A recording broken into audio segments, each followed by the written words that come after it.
오늘부터 여호수아서를 강해합니다. 이 여호수아서를 통해서 우리들이 꼭 배워야 할 것이 있습니다. 그것은 이런 것입니다. 모든 일에는 시작과 끝이 있습니다. 시작하기는 쉽습니다. 그러나 그 일을 마무리하기는 대단히 어렵습니다. 끝이 좋으면 모든 일이 좋습니다. 여호수아서는 하나님께서 이스라엘 백성에게 약속하신 젖과 꿀이 흐르는 가나안 땅을 소유하게 되는 그 지난한 과정을 기록한 책입니다. 이 여호수아서를 통해서 시작은 어떻게 하며 시작과 끝 사이에 있는 수많은 일들을 어떻게 대처하고 해결하며 그리고 마지막으로 그 모든 과업을 어떻게 마무리하느냐를 배우셔야 합니다. 그래야 할 때 우리들의 인생은 그야말로 하나님 보시기에도 아름다운 포에마가 됩니다. 그 일이 여호수아서를 통해서 잘 배운 우리들에게 일어나기를 주의 이름으로 축원합니다. 모든 일의 시작, 그것은 바로 내 자신입니다. 내 자신. 시작하는 내가 어떤 자세를 가져야 하는지가 가장 중요합니다. 돈도 아니고 그런 권력, 그런 것도 아닙니다. 바로 내 자신입니다. 잘 들어보십시오. 월드뱅크에서 주목할 만한 보고서를 만들었는데 그 제목은 나라의 부는 어디로부터 오는가입니다. 이 보고서를 통해서 인류국가 부자 나라가 되기 위한 조건들을 설명하고 있습니다. 자본, 모두 다 꼭 필요로 하는 자본은 국토, 석유, 지하자원과 같은 자연 자본과 기계 장비, 도로 항만 등의 사회 간접 자본으로 나눌 수 있습니다. 이런 자본이 많아야 부자 나라 인류 국가가 된다고 생각하는데 큰 잘못입니다. 그렇지 않습니다. 우리들도 얘기하죠. 나는 흙수저로 태어나서 아무리 애를 써도 성공하지 못해. 아니요, 크게 잘못된 생각입니다. 국토, 지하자원과 같은 자연자본은 기껏해야 1%에서 3% 정도의 영향력을 가지고 있습니다. 아르헨티나, 베네수엘라, 브라질은 큰 자원국가입니다. 형편없습니다. 그런데 왜냐하면 그 영향력은 1에서 3%에 지나지 않기 때문입니다. 도로, 항만, 기계 설비 등 사회 간접 자본의 영향력은 17%. 그래 둘이 합쳐봤자 20%에 불과합니다. 다시 말해서 내가 금수저로 태어나서 많은 돈을 가지고 유산을 받았다고 해도 그것이 내 인생에 미치는 영향력은 단 20%밖에는 없다는 것입니다. 그러면 나머지 80%는 무엇이냐? 눈에 보이지 않는 자본입니다. 그것은 효율적이고 원칙에 충실한 사회구조, 투명한 지배구조, 공명정대한 사법제도, 국민에게 봉사하는 정직한 정부, 그리고 기관, 또한 국민 상호 간의 신뢰 등입니다. 아무리 자원이 많은 나라라도 이런 것들이 없으면 절대로 인류 국가가 될 수 없습니다. 한마디로 말해서 금수저, 흙수저는 전혀 중요하지 않다는 것입니다. 바로 여기에서 출발합니다. 가장 중요한 것은 내 자신, 내 태도와 취해야 하는 생각, 자세와 같은 것입니다. 폴 스톨츠가 쓴 역경지수라는 책이 있습니다. 역경지수. 이 지능지수는 들어봤고 감성지수도 들어봤는데 역경지수란 과연 무엇인가? 그 역경지수라는 책의 부제는 무엇이냐 하면은 장애물을 기회로 전환시켜라입니다. 내가 흙수저로 태어났습니다. 흙수저라는 것은 나에게 장애물입니다. 그런데 그것을 기회로 전환시키라는 것입니다. 다시 말해서 전환시킬 수 있고 전환시킨 사람이 성공한다는 것입니다. 이 책에서 인생의 역경에 부딪혔을 때 세 종류의 사람으로 나뉘어진다고 말합니다. 첫째는 힘든 문제만 만나면 그냥 포기하고 도망치는 사람. 이 사람을 퀴터라고 부릅니다. 퀴터, 포기하는 사람을 말합니다. 둘째는 역경 앞에서 도망가지는 않지만 그렇다고 문제를 넘을 생각도 않고 그 자리에 주저앉아서 현상을 유지하고 있는 사람. 이 사람을 캠퍼라고 말합니다. 텐트 치고 주저앉은 사람, 안주하는 사람. 그런데 이 두 번째 캠퍼에 해당되는 유형의 사람이 70~80%에 달한다고 합니다. 대부분의 사람들이 그렇게 한답니다. 세월이 약이야. 시간이 지나면 해결될 거야. 하나님이 알아서 해주실 거야. 이렇게 생각하는 사람 대부분입니다. 세 번째, 역경을 만나면 모든 힘을 다해서 정복해 버리는 사람, 올라가서. 이 사람은 크라이머라고 부릅니다. 산에 오르는 사람이라는 뜻입니다. 그런데 정말로 가장 중요한 사람은 자기 자신만 역경을 넘어가는 것이 아니라 다른 사람들까지도 이끌고 역경을 넘어가는 사람들. 이 사람들이 바로 우리 하나님께서 원하시는 진정한 리더입니다. 하나님께서는 바로 여호수아가 그런 사람이 되라고 오늘 여호수아서 1장에서 당부하고 있는 것입니다. 우리들은 지성과 능력을 겸비한 사람들이나 리더가 된다고 생각하는데 절대로 그렇지 않습니다. 그렇게 생각하니까 퀴터가 되고 캠퍼가 되어버리고 그래서 성공적인 인생을 살아내지 못합니다. 사람이라면 누구나 다 리더들입니다.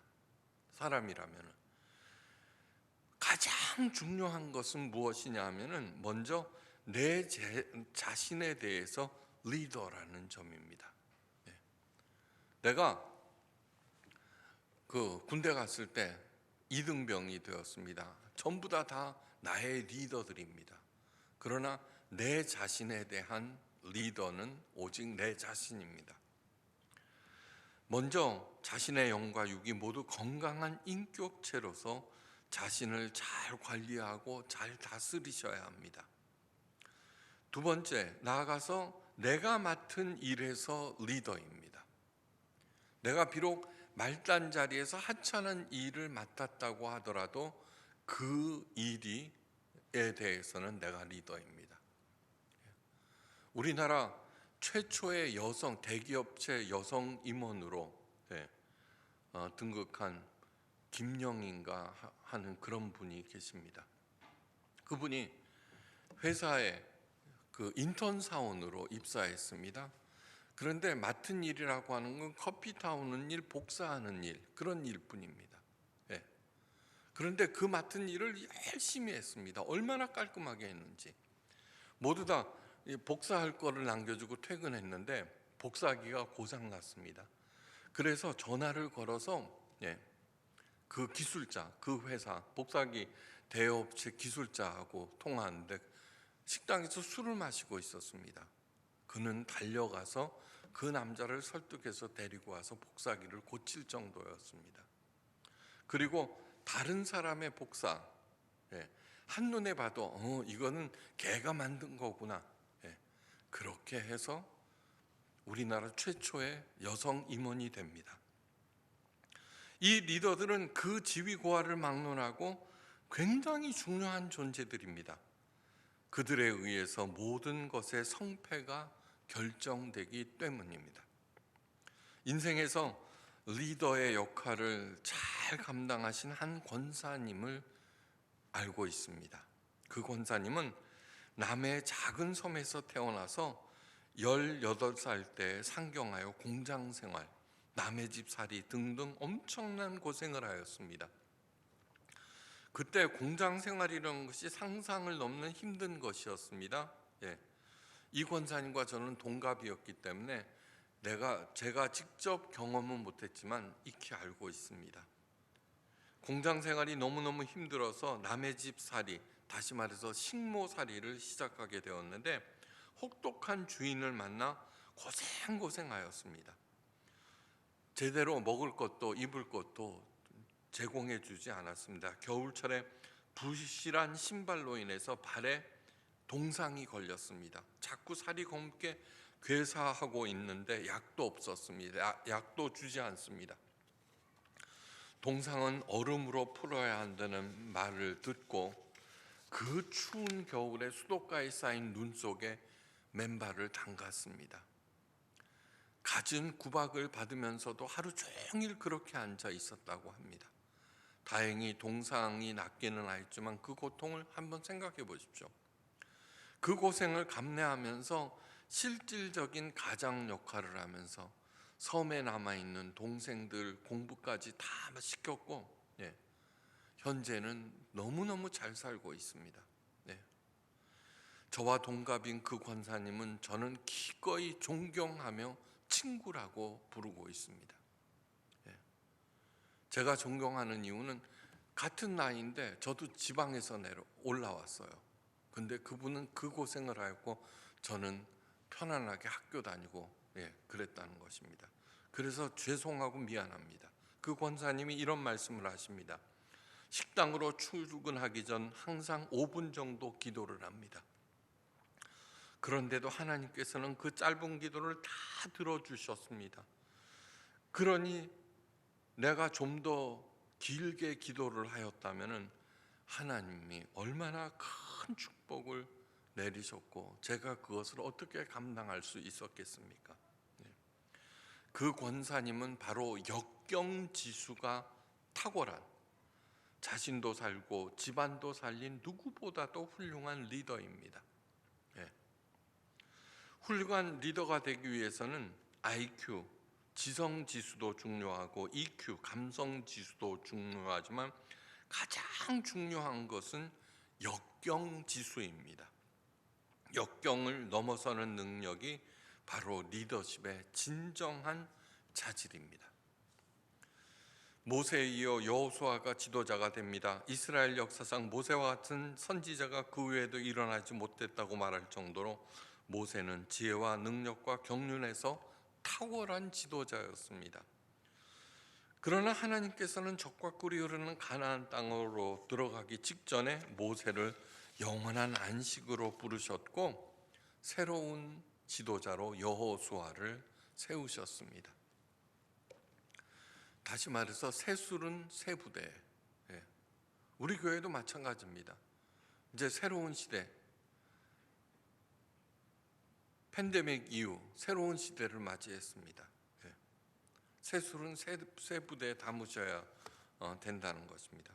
그리고 그에게 하나님께서 친히 하는 말씀이 오늘 읽은 본문 말씀입니다. 이 본문 말씀에서 주의 깊게 봐야 할 것이 있습니다. 세상의 리더들은 자기가 목표를 설정하고 사람들에게 자신의 생각과 비전과 자신의 방법과 경험을 따르야 한다고, 만약에 따르지 않으면 제재를 가하고 요구합니다. 내가 아버지니까 사장이니까 목사니까 대통령이니까 내 생각과 내 방법을 반드시 따라야 해. 그렇게 세상 리더들은 말합니다. 그런데 오늘 이스라엘의 새 지도자 여호수아에게 하나님께서 요구하는 것은 차원이 전혀 다릅니다. 하나님께서 목표를 제시하십니다. 하나님께서 이제는 이 모든 백성으로 더불어 일어나 이 요단을 건너 내가 그들 곧 이스라엘 자손에게 주는 땅으로 가라. 사명, 그 다음에 목표. 그러면서 하시는 말씀이 곧 광야와 이 레바논에서부터 큰 하수 유브라데에 이르는 해쪽 속에 온 땅과 또 해지는 편 대해까지 네 지경이 되리라. 차지해야 될 그 목표도 정확하게 얘기하고 있습니다. 하나님께서 원하시는 진정한 지도자란 무엇보다도 하나님의 목표, 하나님의 사명을 잘 숙지하고 거기에 입각해서 자신을 움직이게 하는 사람입니다. 리더의 반대말은 추종자입니다. 예수님께서는 많은 말씀을 하셨지만 리더십에 대해서는 하신 말씀이 하나도 없다고 해도 과언이 아닙니다. 하나도 없다, 리더십에 대해서는. 그러나 팔로우십, 따르는 방법에 대해서는 많은 말씀을 하셨습니다. 나를 따라오라, 내가 너희로 사람을 낚는 어부가 되게 하리라. 마가복음 1장 17절. 가장 중요한 것은 다른 사람을 이끄는 리더가 되기 위해서는 먼저 주님을 따르는 법을 배워야 합니다. 누가복음 9장 24절, 아무든지 나를 따라오거든 자기를 부인하고 날마다 십자가를 지고 나를 쫓을 것이니라. 하나님의 지도자, 참 리더의 첫 번째 조건은 자기 부인입니다. 자기를 부인하는 것. 그리고 십자가를 지고, 세상 사람들은 이럽니다. 자기에게 고통을 주는 존재들은 우리 아들이 나의 십자가야, 우리 남편이 나의 십자가야 라고 하는데 틀린 말입니다. 그거는 푸념의 대상, 불행의 대상에 대해서 얘기하는 것이, 십자가라고 하는 것은 나에게 주어진 역경, 고난, 어려움들을 예수님의 이름으로 묵묵히 견디는 게 십자가입니다. 예수님께서는 십자가에 달리시면서 아무 말씀도 하지 않으셨습니다. 그 아픔에 대해서 말씀하지 않으셨습니다. 오히려 자기에게 못을 박는 그 사람들을 위해서 기도하셨어요. 그게 십자가입니다. 제일 먼저 해야 할 것은 자기 부인.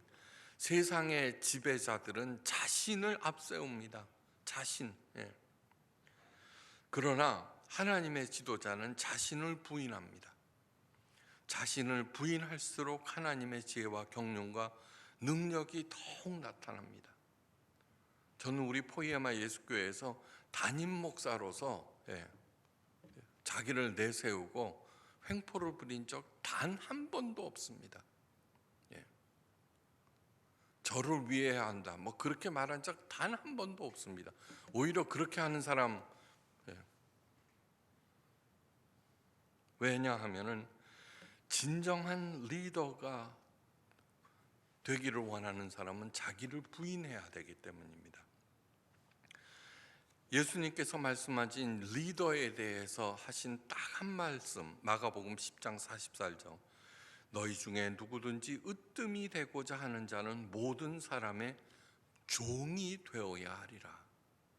이 말씀이 리더십에 관한 딱 한 구절입니다. 그가 아들이시라도 받으신 고난으로 순종함을 배워서, 히브리서 5장 8절입니다. 예수님은 하나님과 본체이십니다. 그러나 사람의 몸을 입고 이 땅에 오셨고, 그것도 가장 낮은 자리에 오셨습니다. 그럼에도 하나님의 명령을 죽기까지 복종하셨습니다. 그래서 영원한 생명의 지도자, 구세주가 되신 것입니다. 예수님께서는 단 한 번도 자기 과시를 한 적이 없습니다. 하나님의 지도자의 첫 번째 조건은 하나님께 대한 철저한 순종입니다. 철저한 순종. A.W. 토저라는 사람이 이런 말을 하였습니다. 하나님의 말씀을 듣는 바로 그 사람의 말을 들어라. 말을 잘하고 비전을 잘 이렇게 펼치는 그러한 사람의 말이 아니라 하나님의 말씀을 잘 듣는 바로 그 사람의 말을 들어라. 그때 하나님의 비전, 하나님의 사명에 동참할 수 있기 때문입니다. 모든 권위의 원천은 하나님이십니다. 먼저 그 하나님을 따르는 사람에게 하나님께서는 생명의 권위를 허락하십니다. 하나님의 비전과 목표를 바라보면서 하나님의 사명을 감당하는 리더에게 하나님께서는 권위뿐만 아니라 필요한 모든 것들을 공급하여 주십니다. 하나님께서 말씀하십니다. 너의 평생에 너를 능히 당할 자가 없으리니 내가 모세와 함께 있던 것 같이 너와 함께 있을 것임이니라. 우리들은 내가 원하는 일이 이루어지지 않으면 하나님께서 나를 버리셨다 이렇게 하는데, 하나님은 절대로 한 번도 우리를 버리시거나 놓으신 적이 없습니다. 우리가 어려운 일을 당했다고 하나님 나를 버리셨구나 하고 손을 놔버리지 절대로 버리신 적 없습니다. 뭐라고 그러냐면, 하나님의 그 약속을 믿고 하나님과 동행한다면 평생에 너를 대적할 자가 없다고 약속하셨습니다. 저는요, 어려운 일이 생기거나 나에게 불리한 일이 생기면은 저는 절대로 투덜거리지 않습니다. 절대로 당황하지 않습니다. 왠지 아십니까? 하나님께서 이 문을 닫으시면 반드시 더 크고 좋은 문을 여신다는 것을 잘 알고 있기 때문입니다. 그것이 뭐냐면, 그러니까 어려운 일이 생기면은 그냥 하나님께서 이 말씀을 통해서 내게 하시는 말씀이 무엇인가, 이 일을 통해서 그것을 묵상하는 것입니다. 제가 자주 인용하는 베링거라고 하는 심리학자가 한 얘기, 눈에 보이는 모든 것들은 사실은 10%만 사실이다. 이제 나는 죽었어 하는 그 불행, 고난도 사실은 10%만 사실입니다. 야, 나는 더 이상 성공할 수 없어, 최고야 라는 성공도 사실은 10%의 성공입니다. 나머지 90%는 뭐냐 그러면은 그 성공이나 실패에 대한 나의 반응입니다. 아무리 참혹한 실패라고 하더라도 거기에 잘 반응하면은 내가 형통하고, 약속하셨잖아요. 형통할 것이다. 내 길이 평탄하게 될 것이며 내가 형통하리라. 하나님께서 약속하셨습니다. 아무리 찬란한 성공이라고 하더라도 거기에 기고만장한다면은 그것을 잘 보여주는 것이 무엇이냐, 누구냐 하면 요셉입니다. 요셉은 17의 나이에 형들에 의해서 이집트 노예로 팔려갑니다. 그 당시 노예는 한 번 노예이면 영원한 노예입니다. 소망이 없습니다. 그러나 요셉은 거기에 정말 충실히 반응하였습니다. 아까 뭐라 그랬어요? 먼저 자기 자신에 대한 리더였고, 자기에게 맡겨진 그 화장실 청소하는 일까지도 자기가 리더가 되었습니다. 그 주인 보디발이 얘기합니다. 하나님께서 너와 함께 하심을 내가 보았다. 그래서 승승장구, 나중에 국무총리가 됩니다. 최대 강대국 이집트의 국무총리, 인간으로서 오를 수 있는 최고 지위. 그러나 절대로 기고만장하지 않았습니다. 살아생전에 흠이 전혀 없던 사람이 바로 구약에서는 요셉밖에는 없습니다. 그걸 잊지 마시기 바랍니다.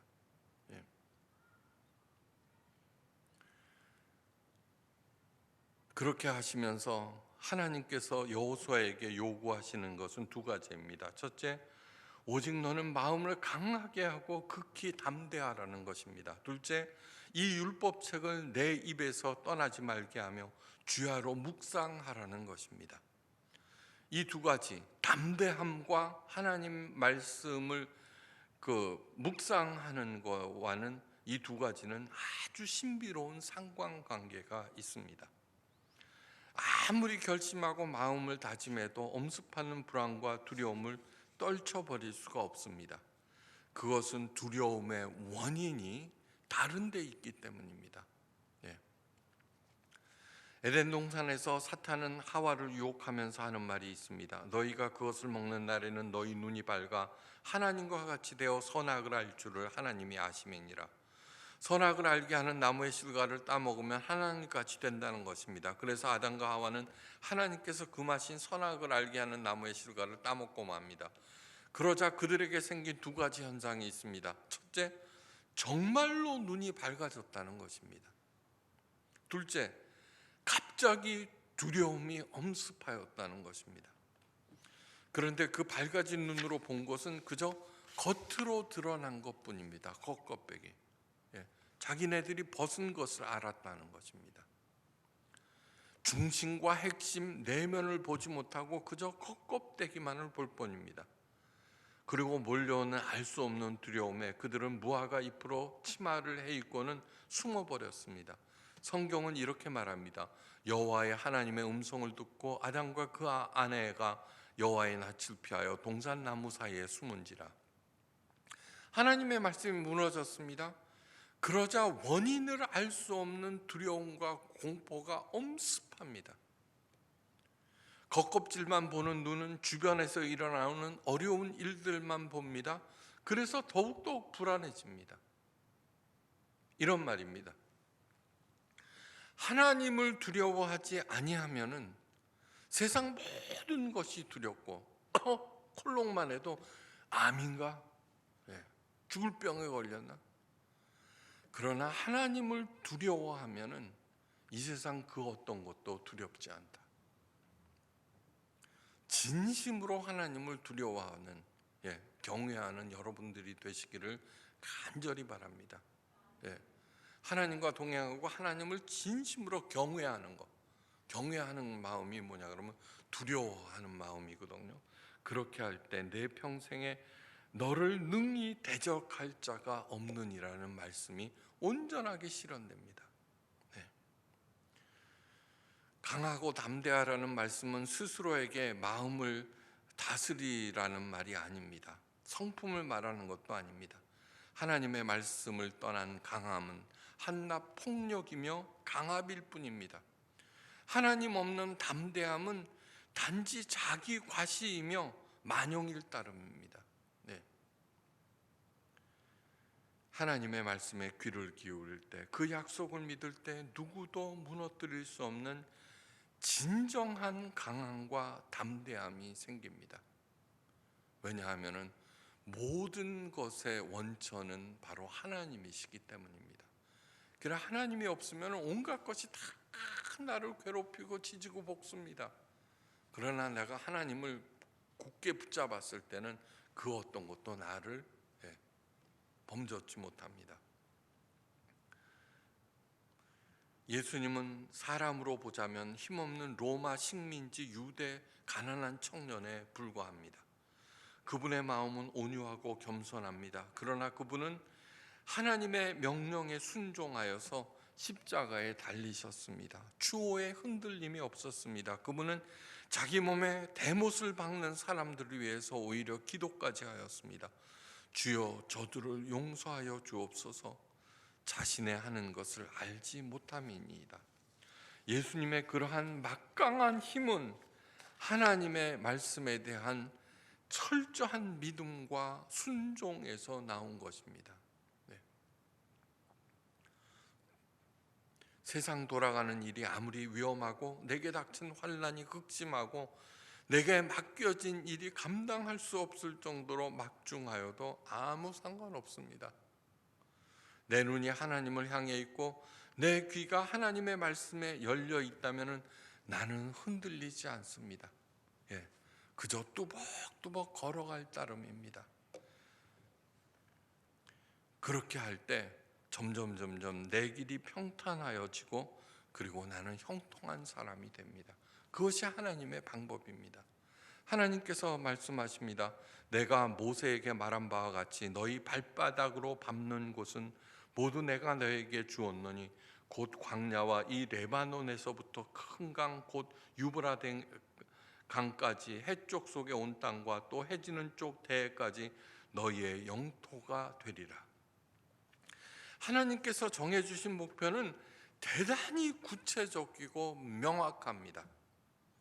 세상의 리더들은 자신의 발바닥이 밟는 곳 그것을 목표로 하고 무작정 확대해 나갑니다. 그러다가 망합니다.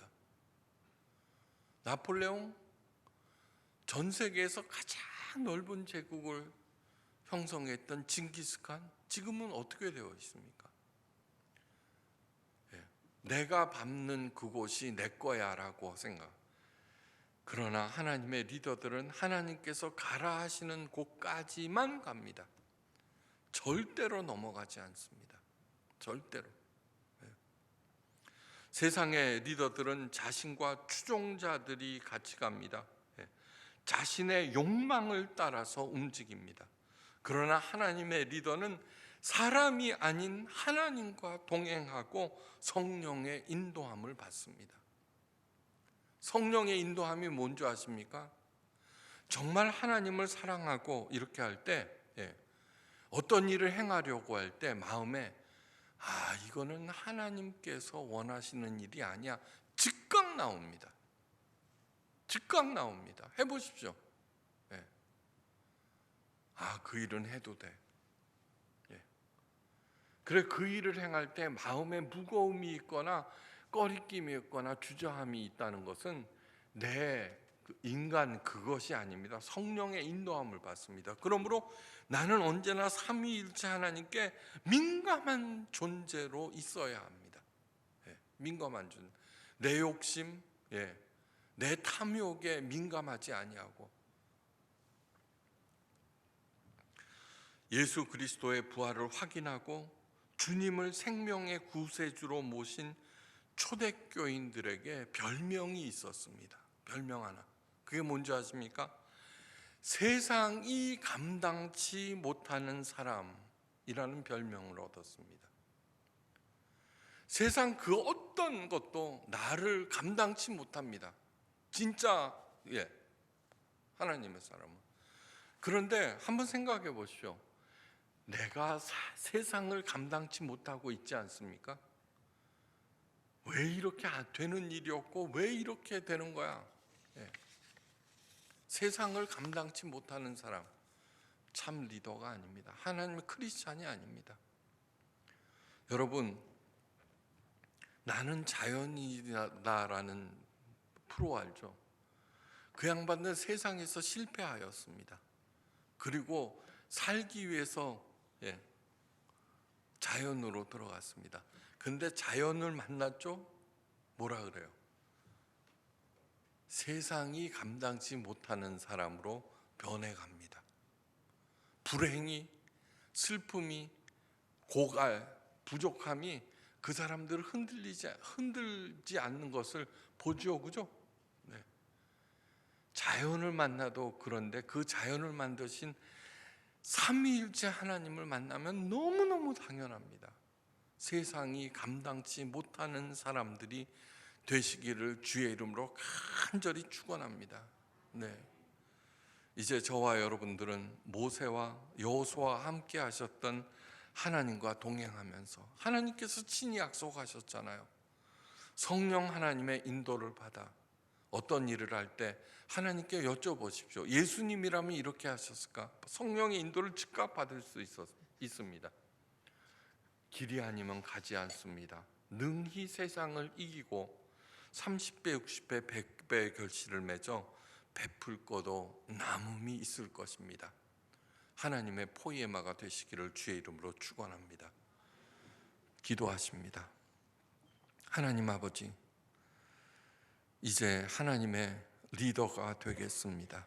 언제나 하나님과 동행하며 성령의 인도함을 받고 가지 말라 하면 어떤 것이라도 멈추겠습니다. 하나님과 동행할 때 그 어떤 대적도 나를 상치 못할 것을 잘 압니다.